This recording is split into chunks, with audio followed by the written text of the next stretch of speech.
Crime reporters TV news में आपका एक बार फिर स्वागत है। क्या आप एकांत में बंगले में रहते हैं? क्या आपने अपने घर काम के लिए नौकर रखे हैं? अगर नौकर रखे हैं तो अब हो जाइए सावधान, क्योंकि कहीं ये नौकर आपके घर में साफ सफाई करते करते कहीं आपके घर में रखे जेवरात और नकदी लेकर न रफू चक्कर हो जाए। क्योंकि ऐसा ही एक मामला अरनाला पुलिस स्टेशन अंतर्गत आया है। क्या है पूरा मामला, देखिए क्राइम की इस खास रिपोर्ट में। असली चाय के दीवाने पीते हैं सिर्फ ब्लैक मस्ती चाय, आप भी पीजिए। नालासोपारा पश्चिम अरनाला पुलिस स्टेशन अंतर्गत आने वाले राजौड़ी बीच रिसोर्ट के पास भेलौरिया हाउस है, जहां मुंबई हाई कोर्ट व वसई कोर्ट में प्रैक्टिस करने वाले एडवोकेट ब्राजेश कुमार व डाली नामक दंपत्ति रहते हैं, जिन्होंने अपने बंगले में काम करने के लिए 1 महीना पहले मन बहादुर शाही व लक्ष्मी नामक एक नेपाली दंपत्ति को रखा था, जो वहीं रहते भी थे।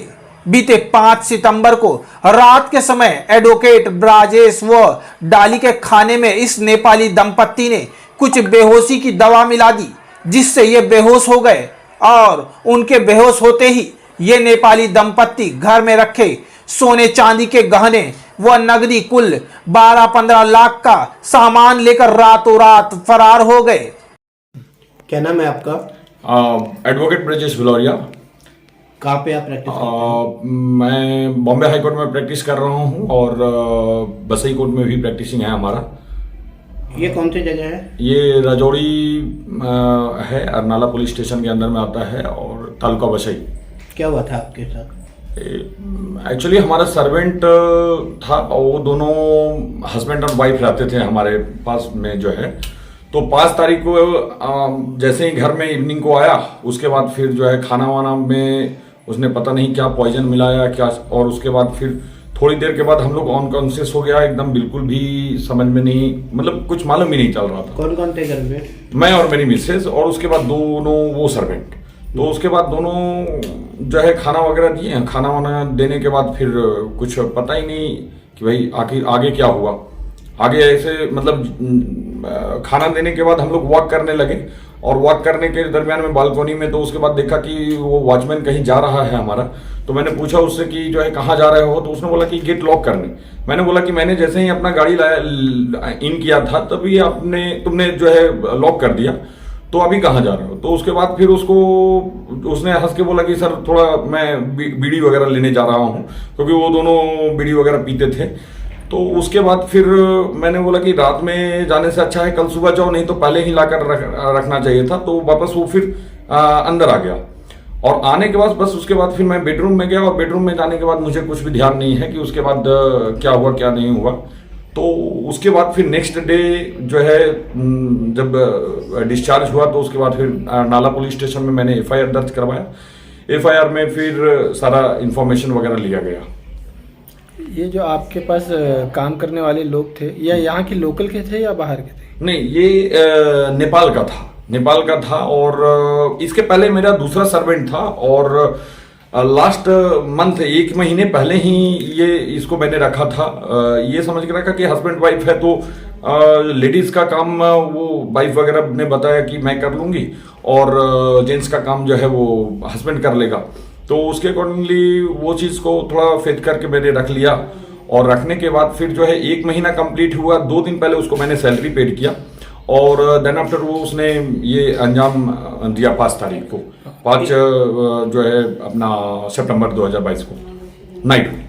जो चोरी हुआ है वो सही जानकारी आपने पुलिस प्रशासन को दी? हाँ, मैंने जो भी जानकारी दिया है जो है पुलिस ने तो कम कंसीडर किया है। पुलिस ने तकरीबन 12 लाख रुपया तक अपने FIR में दर्ज किया है जो हमारा चोरी हुआ है, और लेकिन एक्चुअल में देखा जाए तो तकरीबन 10 लाख रुपीस के आसपास का ज्वेलरी मेरा जो है उसने लेके गया, और उसके बाद 6 लाख 6.5 लाख के करीब कैश लेके गया, जिसमें जो है कुछ मेरे कपाट में रखा था और कुछ मेरे ट्रंक में रखा हुआ था।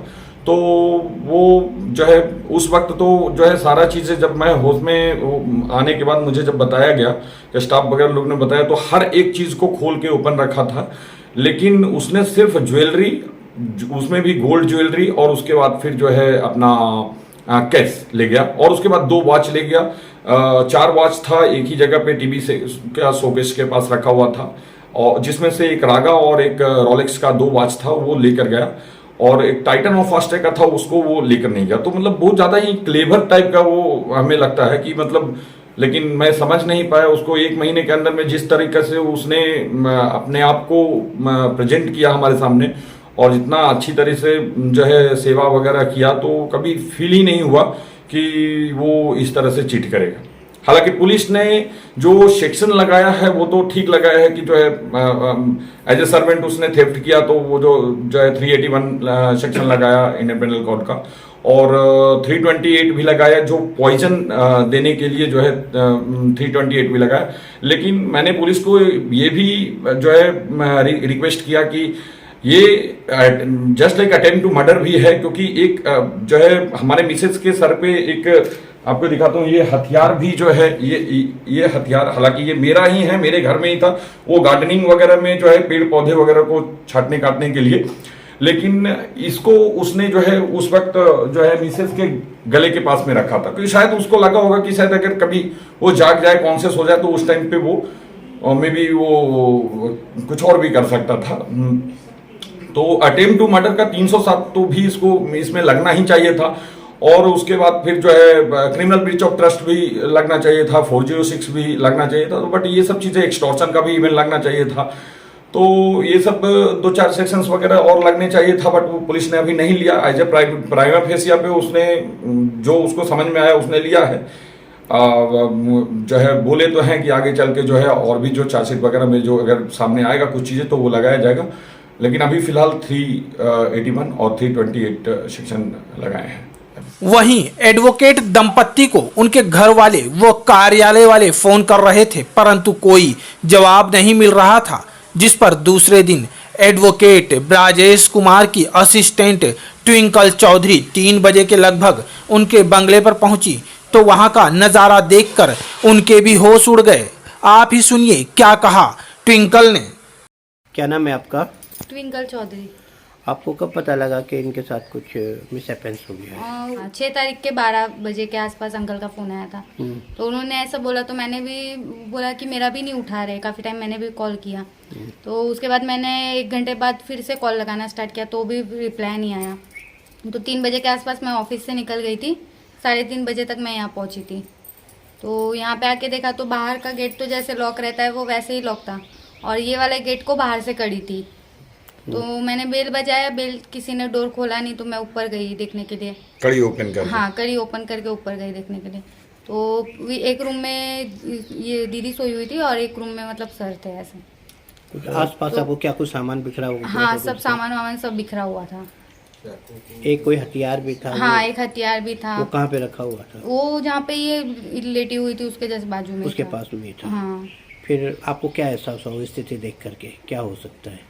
तो मुझे ऐसा लगा कि मतलब कुछ चोरी वगैरह हुआ है, तो मैं तो एकदम डर गई थी कि आपने ऐसा इनको मतलब उठाने की कैसे? कोशिश की? हाँ मैंने उठाया फिर इनको, क्या क्या लग पानी रहा था? वगैरह इनके मुंह पे डाला, इनको उठाया। तो मैंने इनको पूछा दीदी क्या हुआ क्या हुआ, तो इनको कुछ होश में नहीं था, तो ये कुछ बोल नहीं पाई। आके वहीं इसकी जानकारी पास के राजौड़ी बीच रिसोर्ट के मालिक को हुई, जिस पर उन्होंने पुलिस को जानकारी दी। वो ब्राजेश व डॉली को पास के ही एक अस्पताल में भर्ती कराया गया। काय नाव आपलं? राहुल गोवारी, राहुल जयंत गोवारी। राहुल भाई, आपल्या शेजारी चोरी झालेली काय मामला आहे आणि आपल्याला कसं माहीत पडलं? ह्यांच्या वडिलांनी मला कॉल केलेला, मी या एरियातच होतो, जवळ होतो, क्विक त्यांच्या घरी गेलो आणि तिथे मला कळलं की अशी अशी चोरी झाली, त्यांना काहीतरी गोळ्या, गुंगीच्या गोळ्या किंवा झोपण्याकरता गोळ्या दिलेल्या. इकडे खूप सारे बंगले आहेत आणि त्याच्यामध्ये कुठेतरी काम करायला लोक ठेवतात, तर आपण लोकांना काय आवाहन करणार? ही एरिया एकदम सेफ आहे. ह्या एरियामध्ये चोरी किंवा चोर असे कुठे कधी काही सापडलेले नाही आहेत, कुठे नाही आहेत, जवळजवळ नाहीच आहेत, नसले बरोबर आहेत. पण ह्या लोकांनी काय केलं की समोरून अशी लोकं ठेवली की जी आपल्या परिचयाची नव्हती, जी ओळखीची होती, लांबून आणले आणि त्याच लोकांनी संधी साधून चोरी केलेली आहे.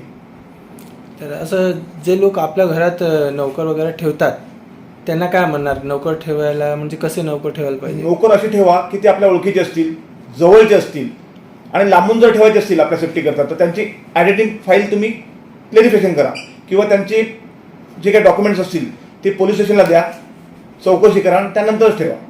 वहीं भेलोरिया हाउस में लगे सीसीटीवी कैमरे से पता चला कि नेपाली दंपत्ति ने इस घटना को अंजाम देने के लिए एक और शख्स को बुलाया था, जो सीसीटीवी में कैद हो गया. अब सोचने की बात है, ये अपराधी इतने सातिर व खतरनाक थे कि इन्होंने हत्या जैसे मंसूबे भी बनाकर रखे हुए थे. अगर ब्राजेश या डाली कोई होश में आकर इनके लूट के काम में दखल देता तो ये धारदार हथियार से उनकी जान तक ले सकते थे. क्या नाम है आपका? मेरा नाम डॉली सिंह है, एडवोकेट डॉली सिंह. वसई कोर्ट में मेरा प्रैक्टिसिंग है. आपकी गर्दन के पास से हथियार रखा हुआ था, क्या कहेंगे? जी, मुझे ऐसा लगता है कि जब मेरे ऑफिस के स्टाफ जब आई तो उसने मुझे जब उठाया, उस वक्त मेरे गर्दन के पास, और मैं बीच घर में सारे सामान के बीच में मैं गिरी हुई थी, और जस्ट मेरे गर्दन के पास ये जो हथियार था. और हो सकता है रात में जैसा मेरे शरीर पे मार्क्स हैं, चोट के निशान हैं, मैंने स्ट्रगल किया है अपने बचाव में कि तो यहाँ मेरे चीक पे ये दोनों, यहाँ चोट है, यहाँ चोट है, सर पे चोट है, दोनों घुटने में है. तो वो अपने सेफ्टी के लिए ये मेरे गर्दन के पास रखे होंगे कि अगर बाय चांस बीच में उठती है तो मतलब खत्म ही कर देंगे ऐसा. वहीं शायद ये प्रोफेशनल अपराधी थे, जिसके चलते उन्हें नशे की दवा की जानकारी भी थी, जिसे अस्पताल ने भी जहर करार दे दिया था. इन अपराधियों को इतना भी भय नहीं था कि वे जिस घर को अपना निशाना बना रहे हैं वो एक कानूनी सलाहकार का घर है. हालांकि अरनाला पुलिस ने एडवोकेट ब्राजेश कुमार भेलोरिया को आश्वासन दिया है कि वे जल्द आरोपी को पकड़ लेंगे, पर यह आश्वासन हकीकत कब बनेगा यह तो आने वाला समय ही बताएगा. नाला सुपारा से क्राइम रिपोर्टर्स टीवी न्यूज की एक रिपोर्ट. जिसने मेरी हर सुबह को बनाया खास और मेरा हर पल साथ दिया, वो है ब्लैक मस्ती कड़क चाय. कभी कभी तेरा साथ बेमतलब दुनिया से बेहतर है. हर पल एक नई ताजगी का एहसास, हर दिन को बनाए मैजिकल. ब्लैक मस्ती कड़क चाय, एक कप चाय जिंदगी के नाम.